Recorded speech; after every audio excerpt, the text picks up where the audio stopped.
Hello everyone, welcome to Internet Learning. Hope you all are doing well. So today we are going to discuss the topic Women and Print of Class 10th History Chapter number 5. So last video में हमने देखा था कि किस तरीके से India में जब प्रिंट आया तो उसके बाद अब नए तरीके की पब्लिकेशन, नए तरीके के जो लिटरेरी फॉर्म्स हैं वो डेवलप हो रहे थे इंडिया में. नोवेल्स, ये सारी चीज़ें जो हैं वो इंडिया में भी आ रही थी, जो कि लोगों की बढ़ती हुई डिमांड को केटर करने के लिए और ज़्यादा बढ़ रही थी और ज़्यादा प्रिंट हो रहे थे. इसके साथ साथ हमने ये भी देखा कि किस तरीके से अब इमेजेस वगैरह यूज़ होनी शुरू हो गई थी जो कि डेली लाइफ्स को डिपिक्ट करती थी. तो मतलब कि अब क्या हो रहा था, इंडिया में भी प्रिंट बहुत ज़्यादा फैल रहा था. अब इस वीडियो में हम बात करेंगे औरतों की कि प्रिंट ने औरतों की लाइफ को किस तरीके से अफेक्ट किया. Lives and feelings of women began to be written in particularly vivid and intense ways. अब हुआ क्या कि अब औरतों के जिंदगी के बारे में, औरतों की फीलिंग्स के बारे में भी बहुत ज़्यादा एकदम डिटेल में अच्छे से लिखा जाने लग गया.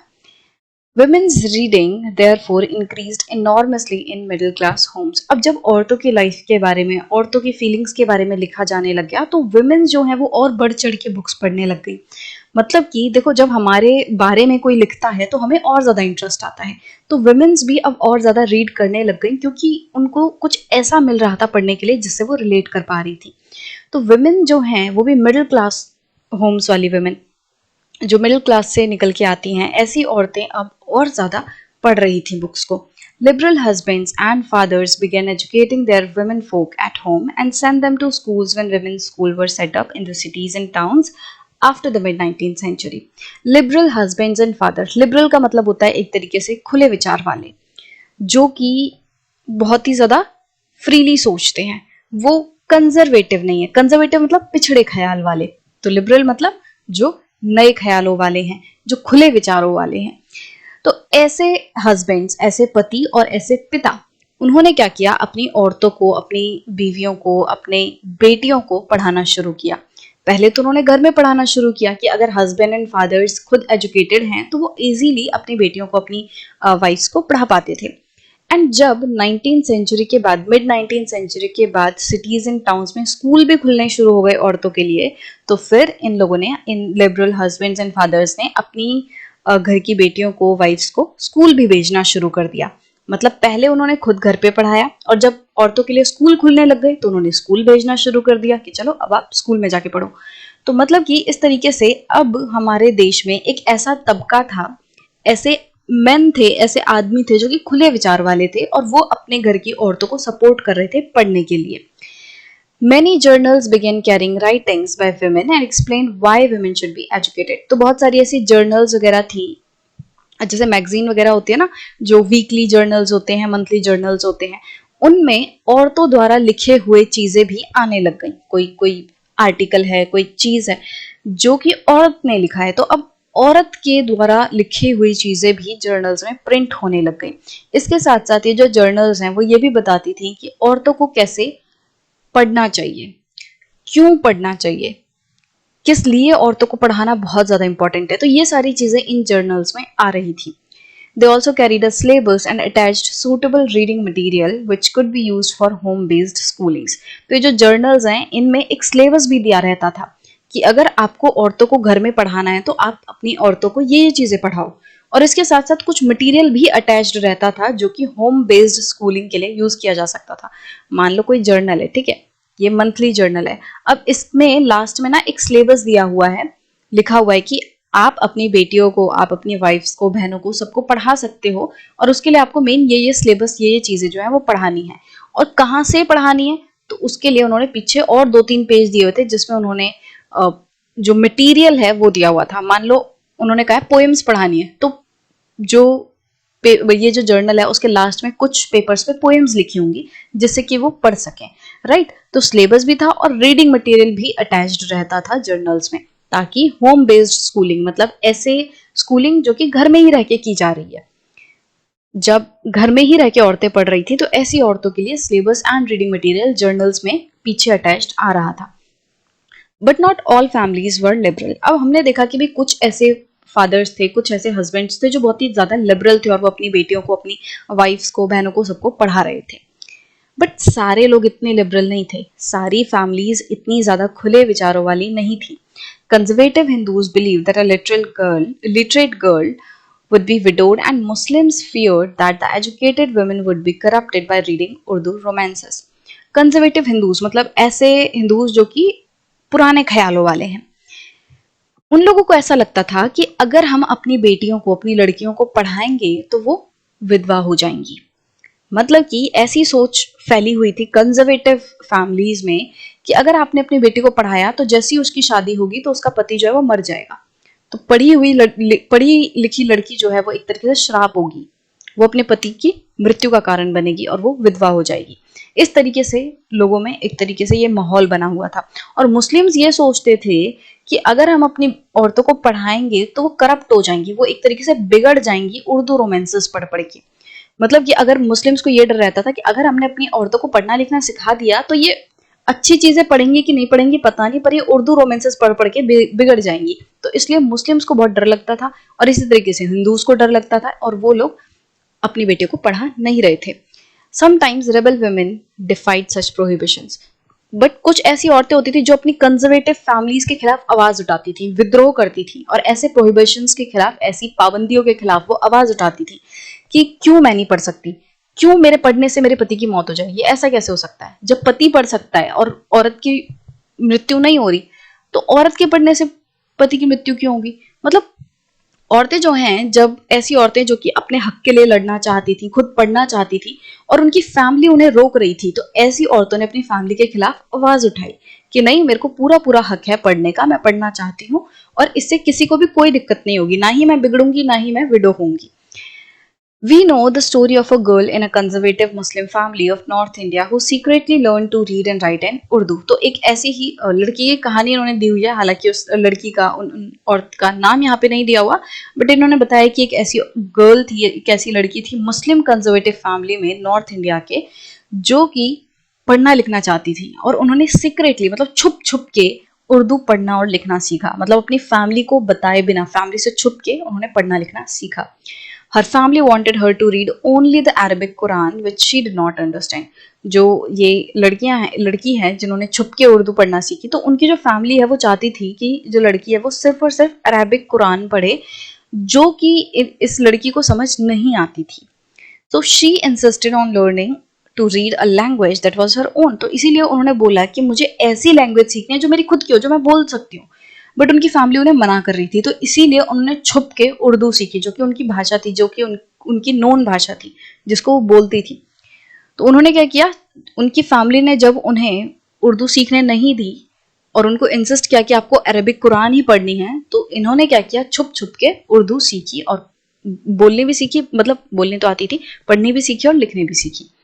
In East Bengal, in the early 19th century, Rashundri Devi, a young married girl in a very orthodox household, learned to read in the secrecy of her kitchen। तो ईस्ट बंगाल में क्या हुआ, अर्ली 19th सेंचुरी के time पे एक बहुत ही young married लड़की थी जिनका नाम था रशुंदरी देवी। रशुंदरी देवी जो है वो काफी ऑर्थोडॉक्स हाउसहोल्ड से बिलोंग करती थी। अगेन ऐसा हाउसहोल्ड जो कि काफी पिछड़े ख्यालों वाला है, जो कि लड़कियों को बहुत ज्यादा आजादी नहीं देता पढ़ने की, लिखने की, बहुत ज्यादा लिबरल ये हाउसहोल्ड नहीं था। ऐसे घर में रशुंदरी देवी की शादी हुई थी। तो इन्होंने क्या किया, इन्होंने अपने किचन में छुप छुप के पढ़ना लिखना सीखा। वो अपने बच्चों की एक तरीके से कॉपी से पेज फाड़ लेती थी, जो बच्चे पढ़ते थे वो छुप छुप के उनको फिर किचन में जाके पढ़ती थी। इस तरीके से उन्होंने पढ़ना सीखा।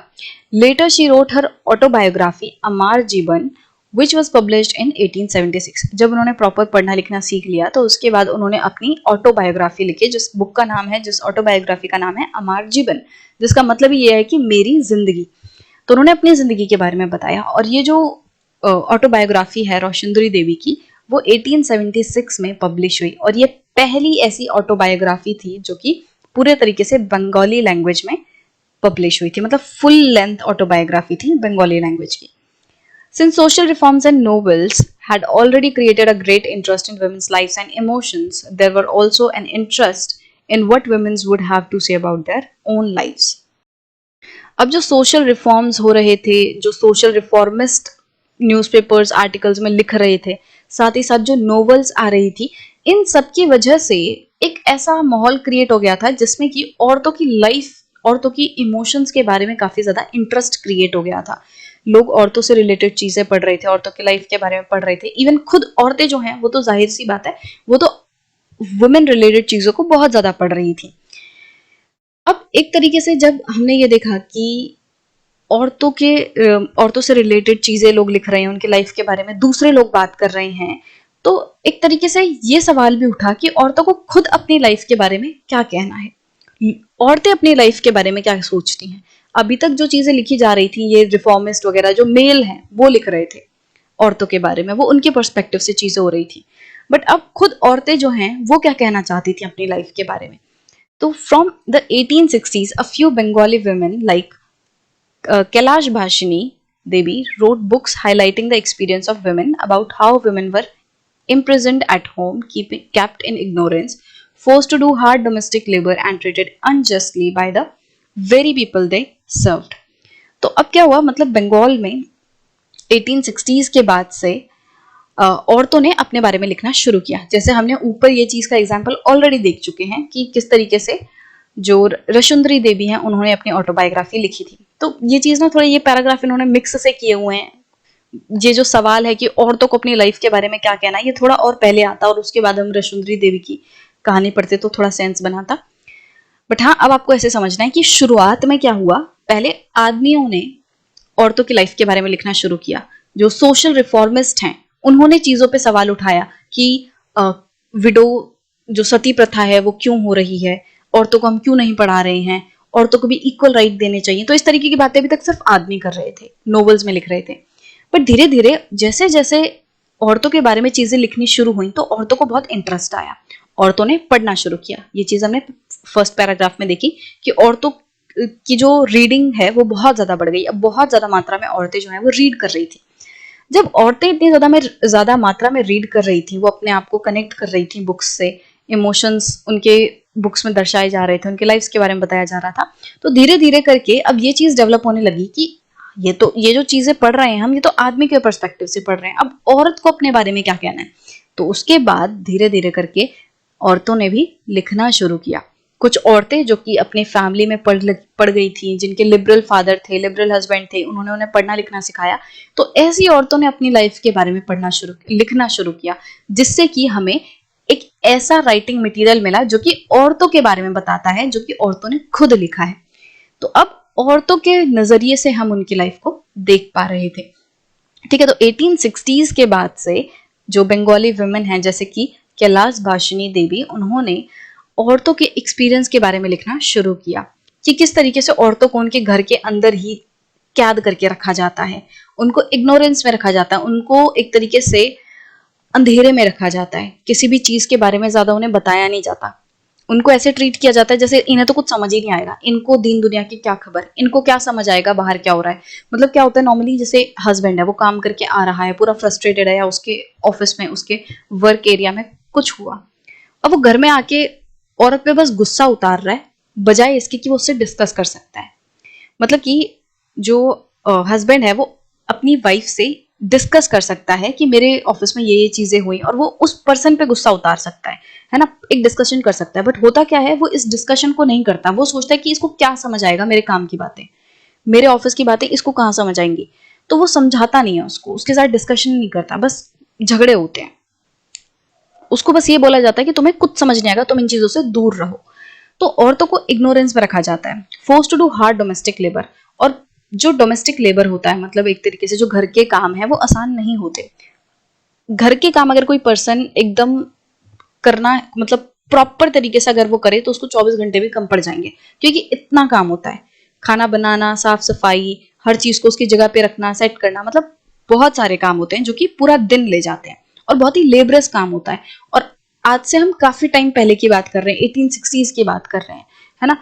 तो उस टाइम पे तो ऐसा था कि जैसे बहुत ज्यादा मशीनें वगैरह नहीं थी, बहुत ज्यादा पानी वगैरह की फैसिलिटीज ज्यादा नहीं थी। आज हमें घर बैठे बैठे एक टैप खोलने से पानी मिल जाता है, पर पहले औरतों को जाना पड़ता था, कुएं पे जाना पड़ता था, वहां से पानी लाना पड़ता था। तो वो भी क्या लेबरस काम है, पहले औरतों को सारा काम खुद से करना पड़ता था, कि कोई मशीन वगैरह ऐसी नहीं थी जो आपको तुरंत आटा पीस के दे देगी। औरतें क्या करती थी, चक्की चलाती थी, है ना।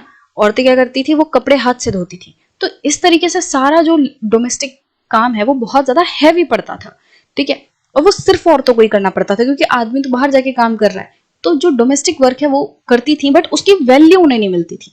मतलब औरत अपनी खुशी खुशी वो सारा काम कर रही है, उसको दिक्कत नहीं है कि वो इतना सारा डोमेस्टिक वर्क कर रही है। बट जब कोई बाहर से आके उसको ये बोलेगा कि तूने किया ही क्या है घर में बैठ के, ये कोई काम है, खाना बनाना कोई काम है, काम तो मैं करके आया हूँ बाहर से, तो अगर कोई उसको ये चीज बोलेगा तो उसको हर्ट होगा, उसको ये चीज फील होगी कि भाई मैं भी काम कर रही हूँ घर पे, राइट। तो डोमेस्टिक वर्क, डोमेस्टिक लेबर औरतें करती थी, उनको रिकॉग्निशन नहीं मिलती थी, उनको अनजस्टली ट्रीट किया जाता था, उनके साथ नाइंसाफी होती थी, अत्याचार होता था, वो भी उन्हीं लोगों के द्वारा जिनको वो सर्व कर रही हैं। मतलब घर में वो पति की सेवा कर रही हैं, उनके लिए खाना बना रही हैं, बच्चों के लिए देखभाल कर रही हैं, ठीक है, पेरेंट्स की देखभाल कर रही हैं, बट ऐसे ही लोग उनको मारते थे, पीटते थे, उनको इग्नोरेंस में रखते थे, उनको किसी भी चीज से एक तरीके से अवगत नहीं करवाते थे, उन पर बहुत ज्यादा पाबंदियां लगाते थे। तो औरतों को ये चीज फील होती थी, ठीक है। In the 1880s, in present-day Maharashtra, Tarabai Shinde and Pandita Ramabai wrote with passionate anger about the miserable lives of upper caste Hindu women.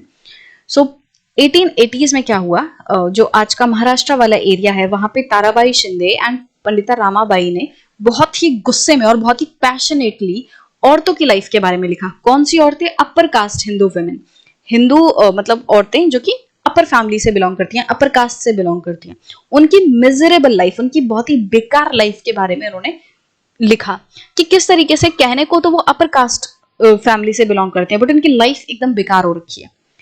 और स्पेशली विडोज, स्पेशली विधवा औरतें, उनकी लाइफ और ज्यादा खराब थी। A woman in a Tamil novel expressed what reading meant to women who were so greatly confined by social regulations.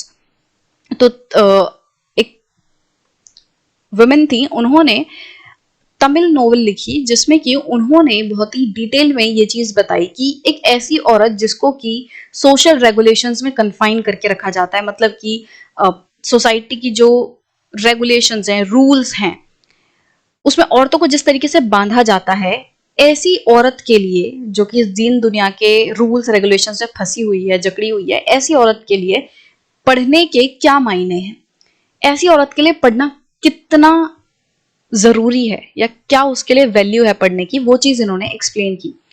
For various reasons my world is small, तो वो कहती हैं, जिन्होंने ये नोवेल लिखी है, वो कहती हैं कि बहुत सारे कारणों की वजह से मेरी जो दुनिया है वो बहुत छोटी है। More than half my life happiness has come from books, but मेरी इस छोटी सी ही दुनिया में आधी से ज्यादा जो खुशियां हैं वो बुक्स से आई हैं। मतलब जब उन्होंने पढ़ना शुरू किया तो उनकी लाइफ में एक तरीके से एक तरीके से चमक आ गई। उनकी आधे से ज्यादा खुशियां उन्हें बुक्स से मिलती थी, वो जो चीजें पढ़ना चाहती थी, जो चीजें उन्हें अच्छी लगती थी वो पढ़ती थी, दुनिया के बारे में वो पढ़ पाती थी, बाहर क्या हो रहा है, तो ये सारी चीजें जो हैं वो उन्हें बुक्स से मिली। While Urdu, Tamil, Bengali and Marathi print culture had developed early, Hindi printing began seriously only from the 1870s. तो पहले इंडिया में उर्दू, तमिल, बंगाली, मराठी ये सारे प्रिंट कल्चर जो है वो डेवलप हुए। हिंदी जो प्रिंट है, हिंदी भाषा में प्रिंट जो है वो 1870s के बाद ही आया। Soon a large segment of it was devoted to the education of women. But जब हिंदी प्रिंटिंग शुरू हुई तो जल्द ही ये देखने मिला कि बहुत ज्यादा बड़ा हिस्सा हिंदी प्रिंट का वो औरतों के एजुकेशन के लिए डिवोटेड है। मतलब उसमें औरतों के बारे में, औरतों को एजुकेट कराने के लिए, औरतों की एजुकेशन के लिए चीजें प्रिंट हो रही हैं। In the early 20th century, journals written for and sometimes edited by women became extremely popular. तो early 20th century में क्या हुआ, ऐसी जर्नल्स जो कि काफी बार सिर्फ औरतों के लिए लिखी जा रही हैं, और काफी बार वो जो जर्नल्स उनमें एडिटिंग, मतलब एक तरीके से एडिटिंग क्या होता है कि आप ये देख रहे हो कि जो आर्टिकल है उसमें क्या चीज जानी चाहिए, उसको कैसे प्रेजेंट करना है, उससे क्या हटाना है। तो बेसिकली जर्नल्स में ऐसी जर्नल्स जो कि औरतों के लिए लिखी जा रही हैं और कभी कभी वो एडिट भी औरतों के द्वारा ही की जा रही थी, ऐसी जर्नल्स बहुत ज्यादा पॉपुलर हो गई, बहुत ज्यादा फैल रही थी। They discussed issues like women's education, उन्होंने औरतों के एजुकेशन के बारे में डिस्कशन की। ये जो जर्नल्स हैं जो कि औरतों के बारे में बात कर रही हैं, जो औरतों के द्वारा एडिट की गई हैं, इन जर्नल्स में क्या होता था, औरत की एजुकेशन के बारे में बात हो रही थी, विडोहुड के बारे में बात हो रही थी, जो विधवा औरतें हैं उनके बारे में बात हो रही थी, विडो रीमैरिज के बारे में बात हो रही थी।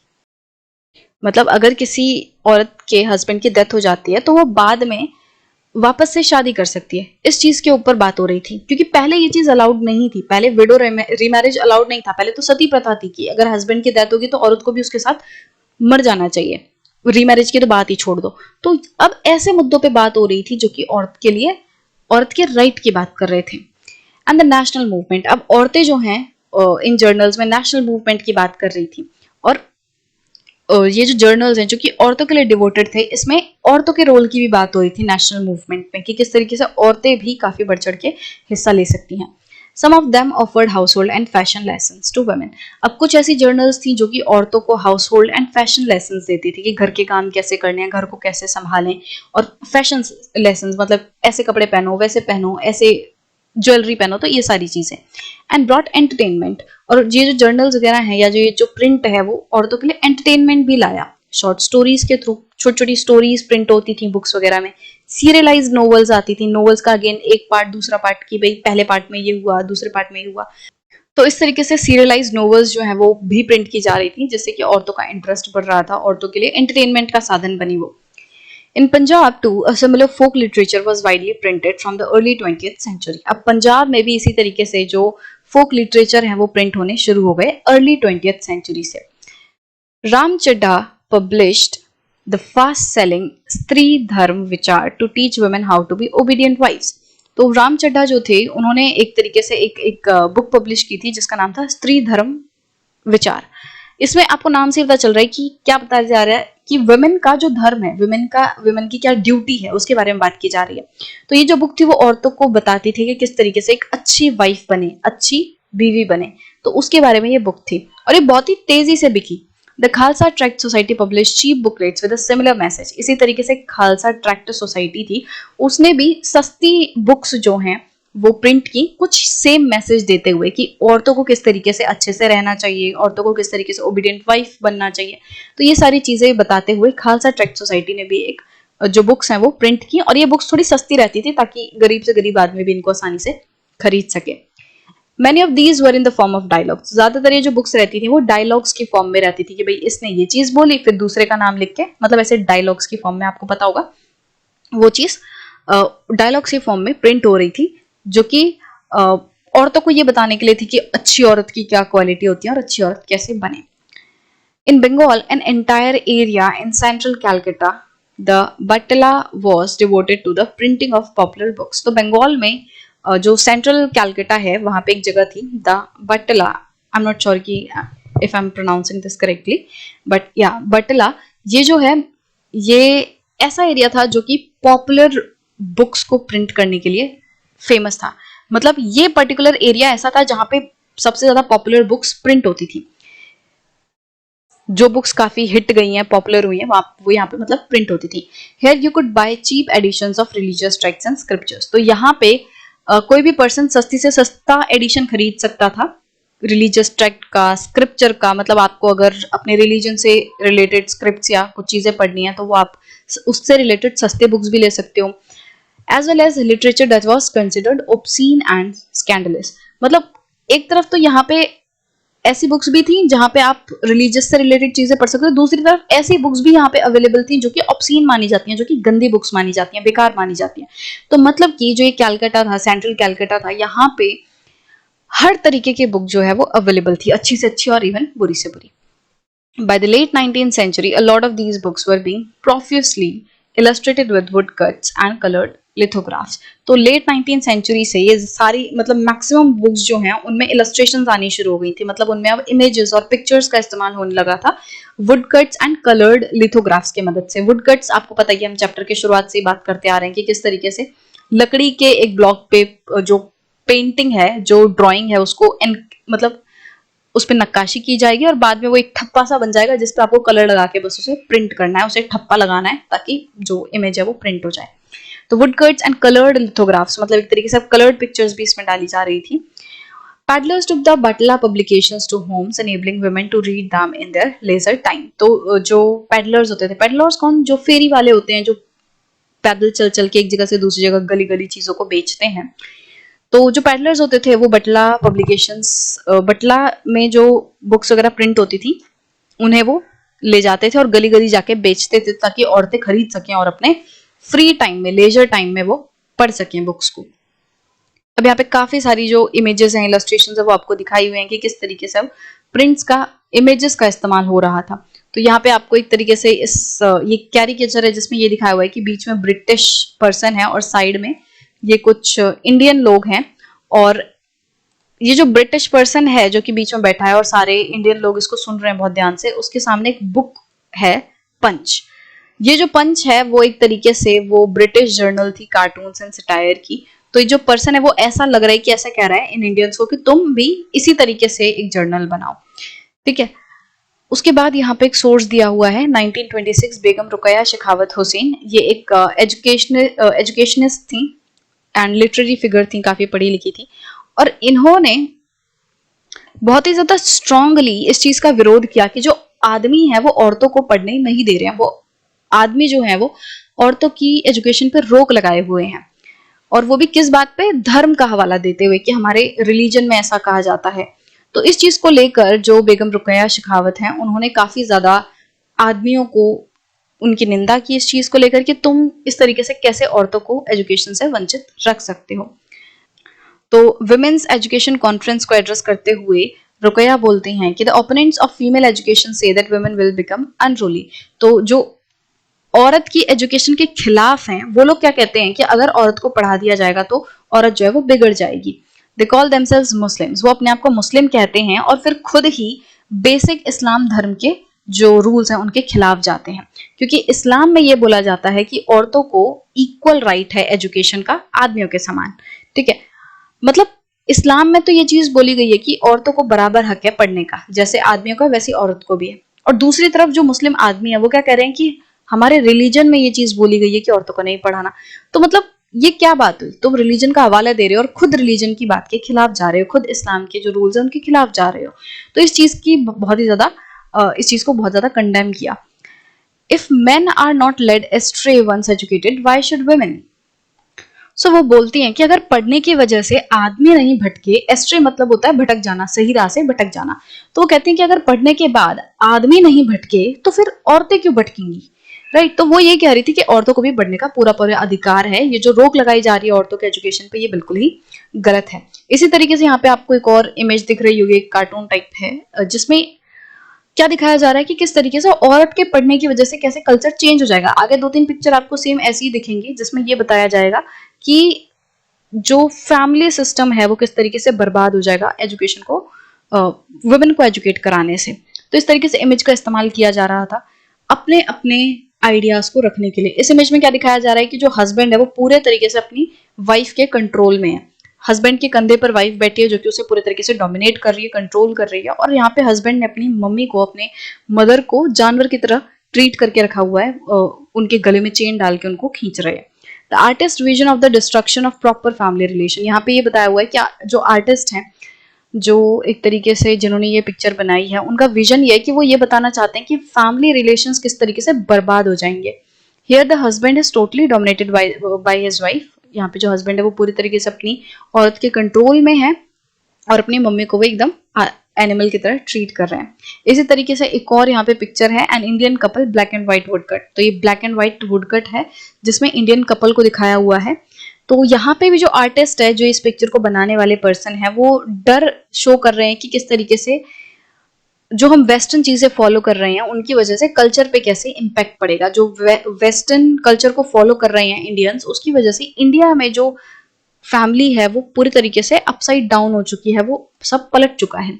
यहाँ पे क्या दिखाया जा रहा है कि आदमी जो है वो वीणा बजा रहा है, जो कि बहुत ज्यादा मैनली काम नहीं माना जाता, और यहाँ पे औरत जो है वो एक तरीके से हुक्का पी रही है, स्मोक कर रही है, और अगेन ये औरत ऐसा काम कर रही है जिसको बहुत ज्यादा वुमेनली नहीं माना जाता। नॉर्मली ये बिलीव किया जाता है कि औरत वीणा बजाएंगी और आदमी हुक्का पियेंगे। तो बट यहाँ पे उल्टा चीज दिखाई जा रही है कि किस तरीके से वेस्टर्न चीजों को फॉलो करते करते इंडिया में जो फैमिली वैल्यूज हैं, फैमिली कल्चर है, वो बर्बाद होते जा रहा है। इसी तरीके से एक और यहाँ पे वुडकट पिक्चर है। यहाँ पे ये यूरोपियन कपल है जो कि चेयर्स पे बैठा हुआ है। ये 19th सेंचुरी का वुडकट है जिसमें आप हस्बैंड के हाथ में देखोगे कि शराब की बोतल है और यहाँ पे जो वाइफ है वो वायलिन बजा रही है। ये वाली जो पिक्चर है इसमें ट्रेडिशनल फैमिली रोल्स दिखाए हुए हैं कि ट्रेडिशनली मतलब पुराने टाइम से क्या चीजें चली आ रही हैं कि औरतों की क्या ड्यूटी है और आदमी किस तरीके से बिहेव करते हैं। The Sahib holds a liquor बोतल, जो साहिब है, जो आदमी है, उन्होंने एक लिक्वर बोतल हाथ में ली हुई है, और जो मेम साहिब है, मतलब ये जो औरत है वो वायलिन बजा रही है। तो मतलब पुराने टाइम से ये चीजें आ रही हैं, बट अब चीजें चेंज हो रही हैं। अब ये चीज हमने ऊपर देखी कि किस तरीके से इंडिया में चीजें चेंज हो रही हैं, राइट। तो आपको बहुत ज्यादा नहीं जाना है कि इन पिक्चर्स में क्या दिखाया हुआ है। मेन आपको क्या समझना है कि हाँ, इन वुडकट्स इलस्ट्रेशंस की वजह से, वुडकट्स इमेजेस के मदद से क्या किया जा रहा था, अलग अलग आइडियाज को दर्शाया जा रहा था। मतलब कि जो इमेजेस हैं, प्रिंटेड इमेजेस, वो भी एक नया जरिया थी इंफॉर्मेशन को फ्लो करवाने का, राइट। तो आई होप कि आपको ये चीज क्लियर होगी। एंड जो हमारा मेन सेक्शन है था, इसमें जो हमने पढ़ा विमेन के बारे में कि किस तरीके से जो औरतें हैं उन पे प्रिंट का क्या असर पड़ा, प्रिंट ने कितना इंपॉर्टेंट रोल निभाया औरतों की लाइफ में, तो ये चीज हमने पढ़ी। तो आई होप कि आपको ये पूरा सेक्शन क्लियर होगा।